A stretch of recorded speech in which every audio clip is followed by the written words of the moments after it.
Hey everyone, the Wagon Wheel of Wisdom here. Please like, share, and subscribe, and hit the bell notifications down below if you haven't already. Hey folks, welcome back to the Wagon Wheel of Wisdom. I'm Kevin, your host. Behind me as usual, the beautiful wagon wheel, and hopefully still a little wisdom up here. This morning I wanted to talk about something very unique that's happening. And as I go down this journey, down this path, down this road, I've begun to really take notice to two different ways that I'm feeling on any given day, sometimes hourly, minute, depending on where my head is at. But I'm noticing a profound difference between the act of living in joy and living in ego. Yesterday was a great example of living in ego. The thoughts were really controlling me. The thoughts were kind of hit me in waves again. And this morning, after a night of great journaling, after going to bed doing a meditation, waking up early doing a meditation, I've noticed just this overwhelming sense of joy. Well, some of you might ask, well, what's the difference between the two and like, what are these feelings? So yesterday, ego-based thinking was fear. How do I get her back? Am I doing everything I should be doing? Should I be making these videos? Just going down a loophole of me beating myself up in a way. And you can feel it because your head is just constantly kind of in this spinning mode. Now, after reading the book, The Power of Now by Eckhart Tolle, and a couple of other books that I'm referencing too, the bringing your thoughts away from that ego thinking and back to right now has been the best key to transition over into the joyous area. And what I mean by joy is just being content, detaching yourself from the old story, not having the thoughts about her popping up, and the anger and the fear and the resentment. Instead, instead of me fearing about like what I might say in a video, I'm in the moment creating in my own head the next phase or the next part of the videos that I want to do. My thinking is clearer. The passion and almost love I can feel just kind of emanating from me. But just as I'm noticing, it could be early on, every minute or every 5 minutes or every 10 minutes the looping thoughts would hit, where the gaps now are seemingly getting wider because of the practices.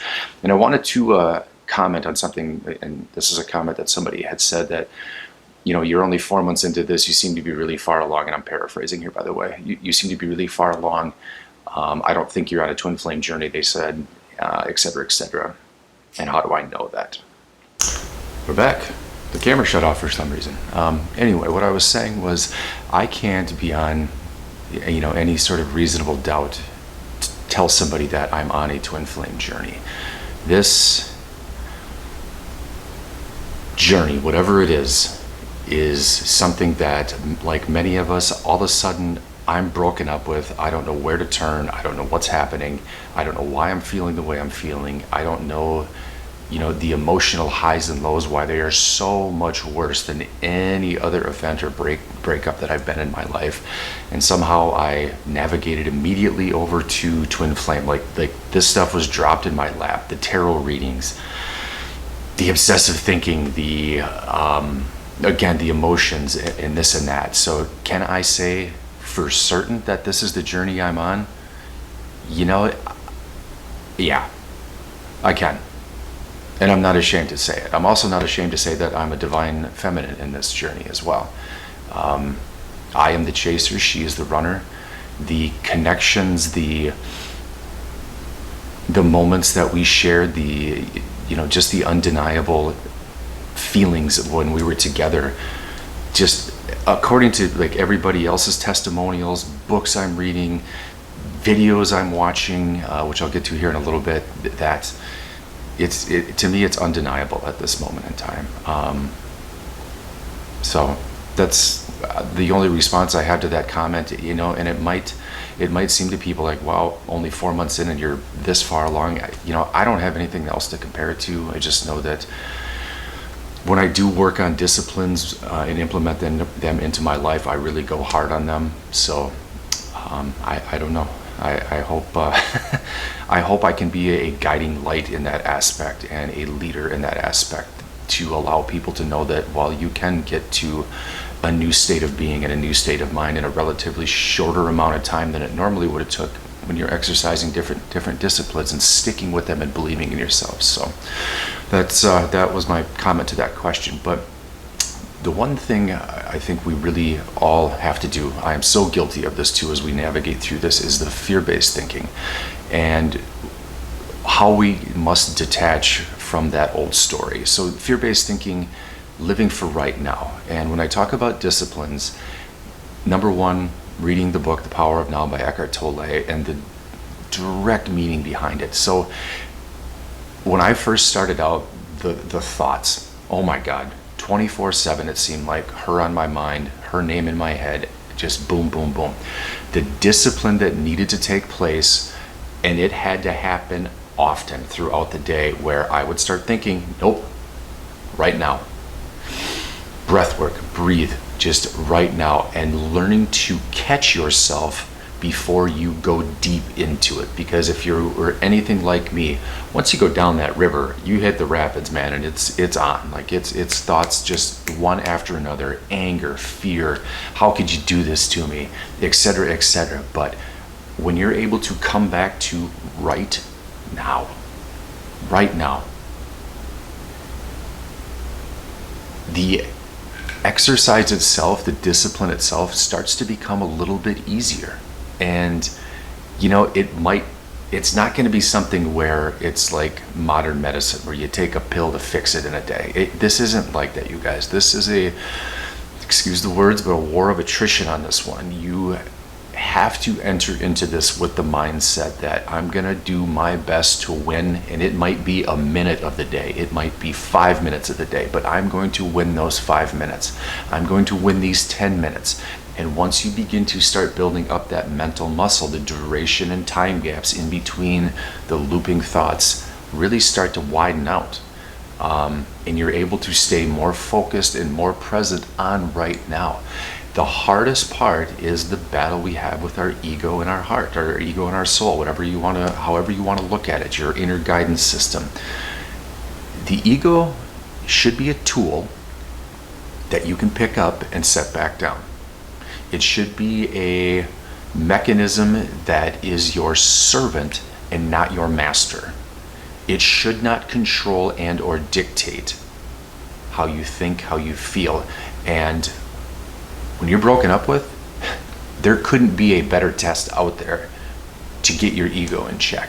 And here's the thing, the thing I was so resistant to about this out of the get-go was the loneliness that I felt. I am all alone. Nobody understands this. Nobody knows what the heck is going on with me. I don't even know what's going on with me. The more I lean into it, whatever your belief systems are, God, soul, spirit, you need to be isolated. You need to be isolated. Why? Why do I need to be isolated? The ego and the body need its rest and need its isolation on this. I sit there and tell you that, we should go out and we should do things and we should be functional as best as we can, but at the same time, the solitude is where so much growth happens and so much learning can take place for anybody. I've found leaning into that solitude and not thinking I'm somehow victimized by being all alone, it has been such a healthy mindset. You begin to really kind of love, respect yourself in ways that you never ever really thought before. And I don't know, again, as I wane and wax in between ego and soul love, you cherish the days like I am right now, that you wake up when your heart is clear and your head is clear, and you begin to really see the differences. The one thing that I have to ask is, for all of you, is you have to detach from them in the process. Them, and what I mean by is thinking about just being with them, thinking that you're doing all of this to get them back, thinking that you're doing all of this for an end goal in mind. The end goal should be, and only should be, rediscovering you all over again, coming out of that isolation a rebuilt person from the person that you went into it with. This is a structural remodel in every sense of the word. You have scaffolding all around your old building at this point in time, and it's going to take some serious work and some serious dedication on your part to move the needle on this. But most importantly, and this has been hard for me, and this is the only reason I say that, is don't resist the journey. If you can analyze it from a higher perspective, jump out of your body for a second and be your own coach. Like, come on, man. You know the end goal is you don't want to feel the way you're feeling anymore, I'm assuming, right? I know that's the end goal for me. I don't want to have these unnecessary feelings that are occupying my headspace so much. There's a great, beautiful life out there for us to all enjoy that doesn't require a partner next to us. And furthermore, if you need the motivation that they're there for you, it's your soul, you guys. It's your soul. They're always there with you, okay? If you need to hear that, they are always there with you. Just not in the physical yet. And I say yet because I know for most of us, many of us, it is call it a dream, call it a vision. You miss your partner. Accept that you miss your partner. Own that you miss your partner. But the thing is, your partner is a mirror of you. Reframe that. I miss myself. I miss feeling joyful, that childlike joy, that creative energy, that laughing at the littlest, dumbest things. Those are the aspects that I think on this journey, this isolation is helping cultivate again for you. So we're not stuck in that old loop. And let me kind of give you an example. A couple of things that I've really had to work on with my inner child is the feeling unloved and looking for love by approval with my parents. And I'll give you an example. In my relationships, exerting all of my energy to give somebody the notion that I deserve to be loved, when in fact, that needs to come from inside of me. I deserve love. I deserve to have a great partner. I am a beautiful soul that could be a great benefit to be in somebody else's life. We shouldn't have to work ourselves to basic death. And when I mean that, I say like the death of our own soul inside to get the approval of other people. And if you grew up in an environment that like I did, love was very conditional, and you learned to fear it. And to say that again, love was very conditional, and you learned to fear love because if you got out of line at all, like you were a terrible kid. If you said the wrong thing, you were flawed. And I would be willing to bet I've been running from love since I've been a kid. I'll be willing to bet that without question. So it is my goal and my discipline to hit meditations in the morning, to journal at night, to stare at myself in the mirror and be like, dude, you're enough. You're enough. You always have been enough. No matter what the past was, no matter what you were told, you are enough.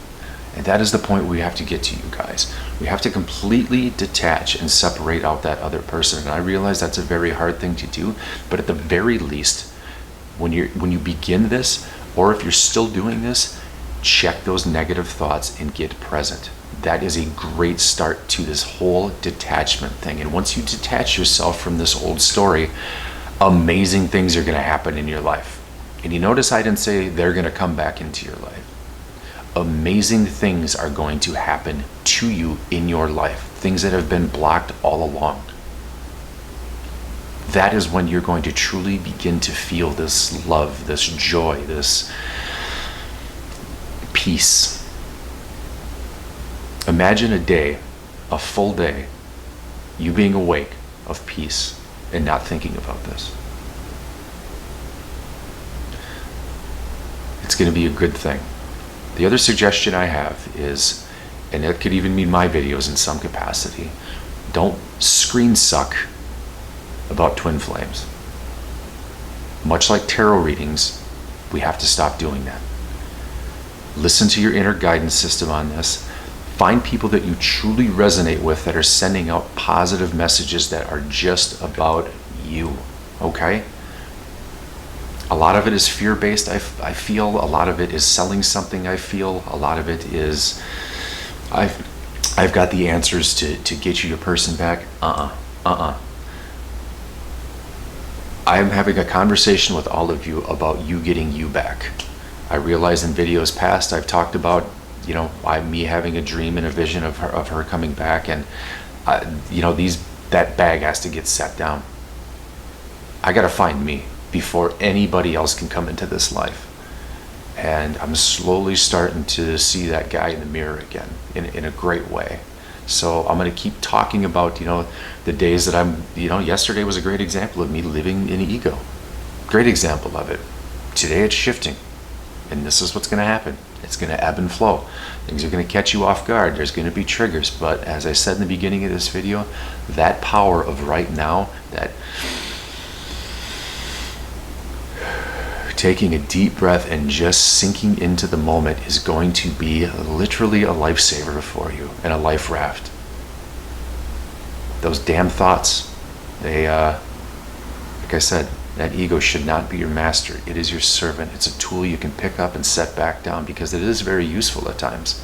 It is very useful at times, but that soul of yours has the answers. Let it be your inner GPS. Let it navigate you. But most importantly, trust it. You're an incredibly intelligent, beautiful individual. But you need to know that. I love you guys. It's the Wagon Wheel of Wisdom. You guys have a great day.